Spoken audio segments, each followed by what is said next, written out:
ایک نیک آدمی شادی کے بعد بیوی کو لے کر اپنے گھر لوٹ رہا تھا۔ راستے میں دریا عبور کرنا پڑتا تھا۔ آدمی نے ایک کشتی کا انتظام کیا اور وہ دونوں دریا عبور کرنے لگے۔ کشتی بیچ دریا پہنچی ہی تھی کہ دریا میں طوفان آ گیا۔ اس صورتحال میں بیوی کا خوف سے برا حال ہو گیا، لیکن آدمی ایسے اطمینان سے بیٹھا رہا جیسے کچھ غیر معمولی نہیں ہو رہا۔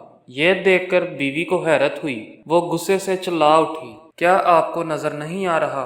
طوفان کشتی کو ڈبونے لگا ہے، ہماری موت سر پر ہے اور آپ اطمینان سے بیٹھے ہیں۔ یہ سنتے ہی خاوند نے اپنی تلوار میان سے نکالی اور بیوی کی شہرگ پر رکھ دی۔ بیوی ہنس پڑی اور بولی، یہ کیسا مذاق ہے؟ خاوند نے پوچھا، کیا آپ ابھی بھی موت سے خوفزدہ نہیں ہو رہی؟ کیا آپ کو نہیں لگ رہا کہ میں آپ کا گلا کاٹ دوں گا؟ یہ سن کر بیوی بولی، مجھے آپ پر اور آپ کی محبت پر اعتماد ہے۔ مجھے پتا ہے آپ مجھ سے بے انتہا محبت کرتے ہیں اور یہ تلوار آپ کے ہاتھ میں ہے تو مجھے کوئی نقصان نہیں پہنچا سکتی۔ یہ سن کر خاوند بولا، جیسے آپ کو میری محبت پر اعتماد ویسے ہی مجھے اللہ کی محبت پر یقین ہے، اور یہ طوفان بھی اللہ کے ہاتھ میں ہے۔ وہ چاہے تو اسے روک لے، چاہے تو ہماری کشتی ڈبو کر بھی ہمیں بچا لے۔ یاد رکھو، اللہ جو بھی فیصلہ کرے وہ ہمارے حق میں بہترین ہوتا ہے۔ بے شک